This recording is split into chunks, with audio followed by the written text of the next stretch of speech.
Yo, what's good everyone? Today I'm going to be taking a first look here at this Week 5 NFL DraftKings main slate.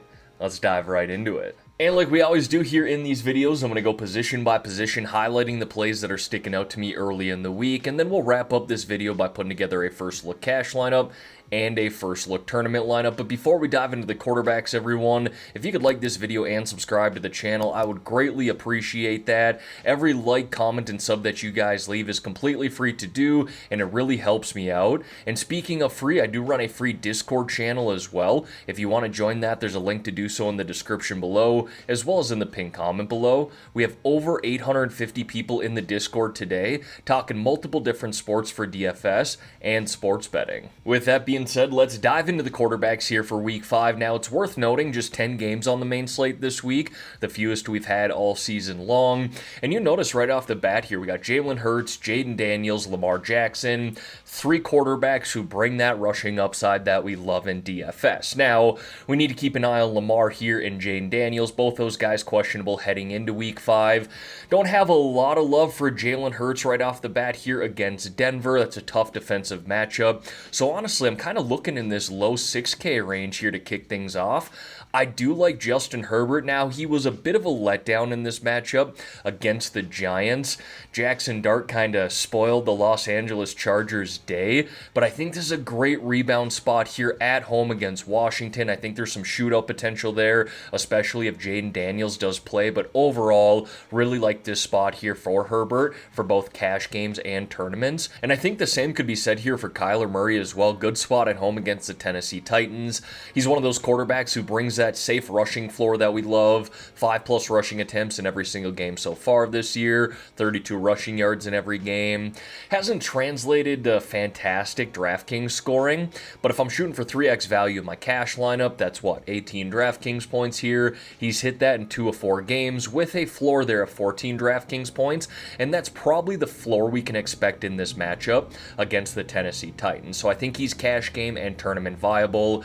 And then scrolling down here a little bit in this 5K range, I think we need to consider Jackson Dart here. The first thing that caught my attention was 10 rushing attempts in his first NFL start, and a lot of those are designed rushing plays. He was very good at doing that in college. This is a completely different playbook here for Dart than it was Russell Wilson, and maybe we're not going to get double-digit rushing attempts every single game, but 5+, I think that's probably the floor. Now, he is battling a hamstring injury, but it sounds like he's doing good after that game. We'll keep an eye on that throughout the week, but at $5,300 in a good spot against New Orleans, that definitely stuck out to me. And then Sam Darnold here. Honestly, cash game viable in my opinion. $5,100. We need 15.3 DraftKings points for him to hit 3x value. He's now done that in 3 straight games here, getting more comfortable with his new team. And this is a solid spot at home here against Tampa Bay. There's definitely some shootout potential in that game as well. But overall, considering the price and what we've seen from him in the last 3 games, again, another quarterback that I think is going to be cash game and tournament viable. And next, we got the running backs here, and I'm kind of looking from Bucky Irving and up as the tier 1 plays. There's a case to be made to roster any one of these guys here this week, but I'm going to highlight 2. I like Jonathan Taylor in this spot here against Las Vegas. I love his involvement in the passing game with Daniel Jones at the quarterback position. He's definitely been a good pass-catching running back in the past, but the consistency in these numbers really sticks out to me. Obviously, he's one of the best pure running backs in the NFL, so any rushing attempt he can get, I'm on board for that too. So good spot at home against Las Vegas. And then I also like Devon Achane here in this matchup against Carolina. Now, he's obviously playing here on Monday night, so we don't have the week 4 stats, but one of those guys who's really a wide receiver number 2, and you could probably argue wide receiver number 1 with 9 and 10 targets in his last 2 games. Plus, he's someone who's going to touch the ball 10+ times in the running game. He's got that potential to score anywhere from on the field, and again, really good spot there against Carolina. So from Bucky to Taylor, I like Taylor and Achane the most, but like I said, probably a case to be made to roster any one of these guys. Now, just a little bit below that, Omarion Hampton sticking out to me. Back-to-back games where he's just smashed 25 and 30 DraftKings points, running the ball very effectively, especially last week. But again, another one of those running backs whose involvement in the passing game is sticking out to me. 5 and 7 targets in his last 2 games. He's gotten 11 of those 12 targets. $6,500 here. If this is a guy that's going to be getting 5 targets a game going forward, his price is going to continue to go up. So I'll take advantage of that at $6,500. Cam Scattaboo had 27 opportunities in Jackson Dart's first start. 25 rushing attempts. Didn't run super effectively, but I love the volume there. And I love his involvement in the passing game as well. It's very clear the Giants want to get the ball in this guy's hands. So good spot here against New Orleans. I'd like it a little bit better if he was in the mid 5K range still, but rightfully so, he got the price bump up due to that volume. And then the last 2 running backs that I want to highlight here in the 5K range, first being Trey Benson. James Conner on the shelf, unfortunately, throughout the rest of the year, and Benson got put on a short week. Obviously, with James Conner going out in week 3, then we have Arizona on a Thursday night game. They really didn't have a whole lot of time to prep Benson as the starting running back, and I don't want to make a bunch of excuses here for this guy, but ultimately didn't have his best game on a short week. But another running back heavily involved in the passing game, and I just think these rushing attempts are going to continue to go up with James Conner out. Again, a good spot there at home against Tennessee, so at $5,700, I think he's both cash game and tournament viable. And then a tournament running back that I like, barring we don't see him go bonkers tonight against Miami, is Breece Hall. This is a good spot here at home against Dallas. We've seen what running backs have done to this Dallas defense so far this year. No reason to think that Breece can't do the same. Again, he's playing on Monday night, so we don't have the week 4 stats, but overall, I do like that price there at $5,600. He's one of those guys who can definitely go for 20, 25 plus DraftKings points, and I love that from a tournament perspective. Next, we got the wide receivers here, and I'm looking at the top, and we got Amon-Ra, St. Brown, and Jamar Chase, who are kind of in a tier of their own, but tier 2 is a little more spread out, in my opinion, from JSN all the way down to Courtland Sutton, and there's a handful of guys that I think could be played here in week 5, but if I had to just pick a few, I'm going with JSN for starters. I talked about how much I like Sam Darnold at $5,100. This is a great stacking piece for tournaments. I'm a little hesitant to say he's cash game viable, largely due to the lack of targets here over his last 2 games. They're just not enough for me to go there in cash, at least here during the early look at $7,100. Although his DraftKings numbers have been really good. So this is one I'm going to kind of sit on here throughout the week. Make sure you're checking out my final cash plays video and tournament plays videos that I post on Friday. But either way, I think JSN is going to be tournament viable. I think on the other side of that game, Egbuka's in play as well, assuming that Mike Evans is out. 10 targets last week with Evans out. Now, Chris Godwin is back, and he saw 10 targets last week too, but my guess is it's going to take a few games for him to shake off of that rust, and Egbuka has truly been great in his first 4 games as a rookie.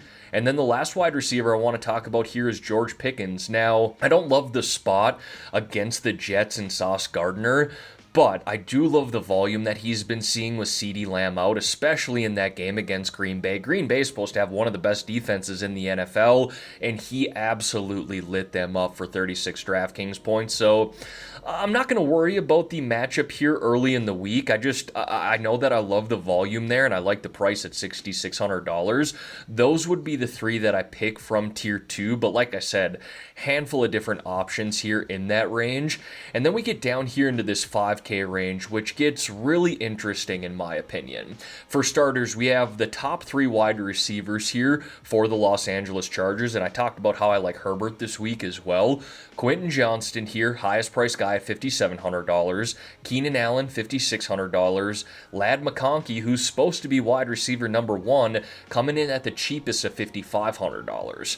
Honestly, I'm looking at Quentin Johnston here. I think the other 2 are absolutely going to be in play too, but if I had to just pick one here today on Monday as I record this, how do you not go with Quentin Johnston? Volume just continues to go up. He's scoring touchdowns. He's had a couple of drops, but nowhere near what we've seen from him in the past. And just look at the DraftKings numbers, 25, 16, 15, and 24. Really hard to ignore that, considering the price and the matchup. Now, Marvin Harrison Jr., I want to highlight him in this matchup against Tennessee.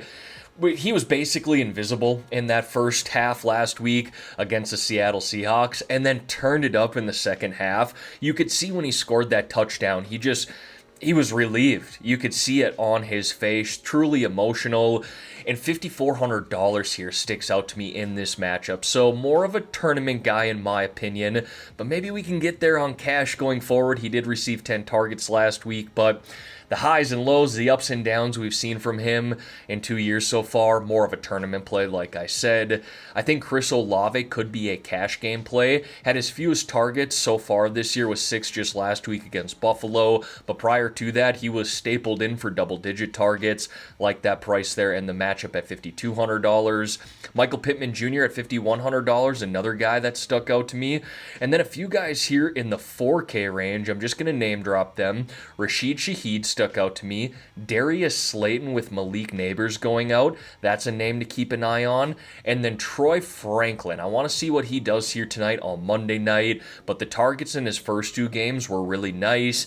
And he kind of fell down a little bit in week 3. That's classic Sean Payton. Your guy has a massive game in week 2. Let's only give him 4 targets in week 3. So we'll see what happens tonight. But if he gets back in that, let's say, 5 to 10 target range, I think we'll be talking about him later in the week. And then we got the tight ends here, and I'm thinking this could be a spend-up week, at least in the 4K range or above. I do like Trey McBride here in this matchup at home against Tennessee. He's been fantastic through 4 games.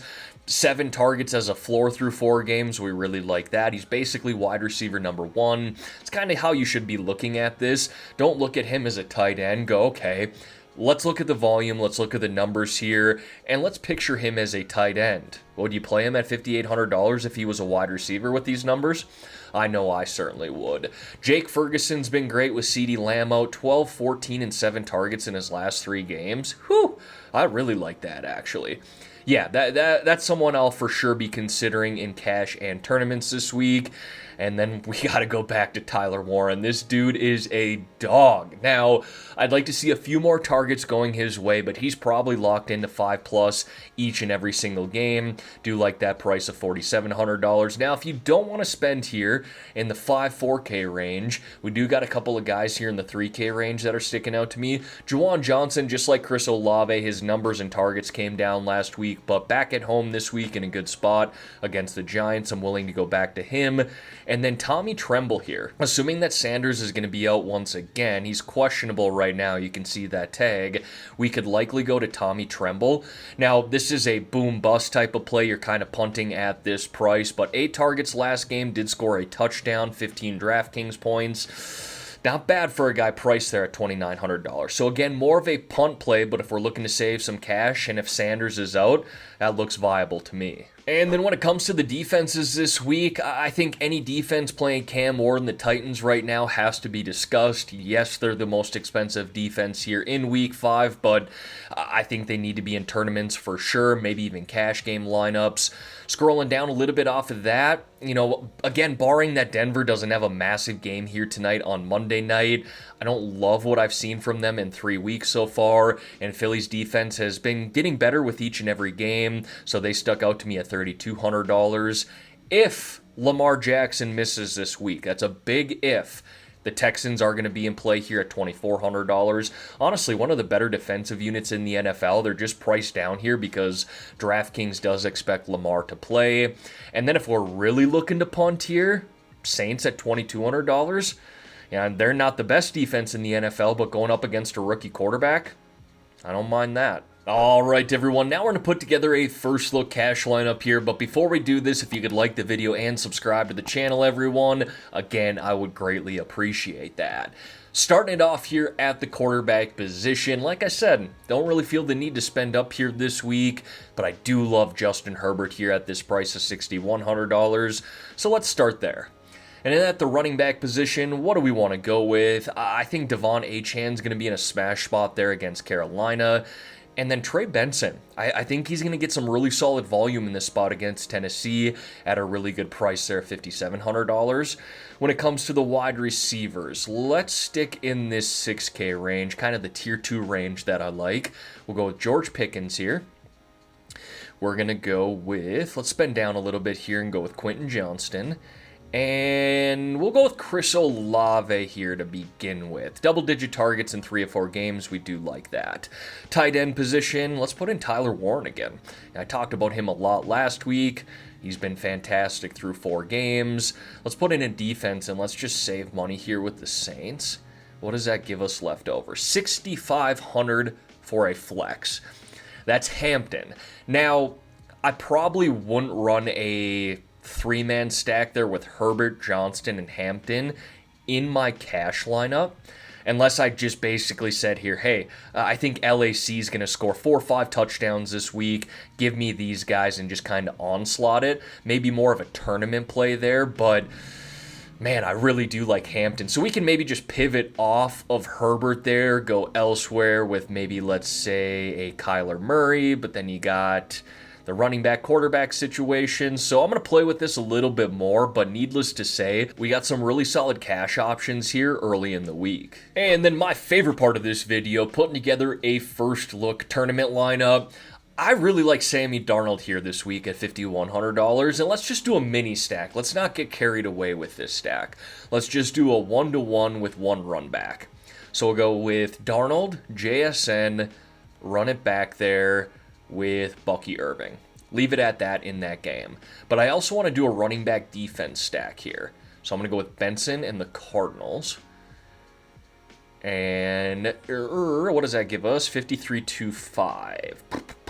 Let's do a little mini game stack. Actually, I want to put in Breece Hall here because I like that price of $5,600. And then let's do a little wide receiver stack in the same game. Let's go with Ladd. And I didn't talk about Debo, but let's just hypothetically assume that Jane Daniels is going to play here this week. Look at how good Debo was in those first 2 games with Daniels. Honestly, wasn't even horrible last week against Atlanta. So, yeah, I kind of like that there. Little mini wide receiver stack, if you will. And that gives us $3,900 for a tight end, Juwan Johnson. I quite like that. Alright everyone, that is going to wrap up this video here for today. As always, thank y'all for taking the time out of your day to watch the content here on this channel. If you could like this video and subscribe to the channel, I would greatly appreciate that.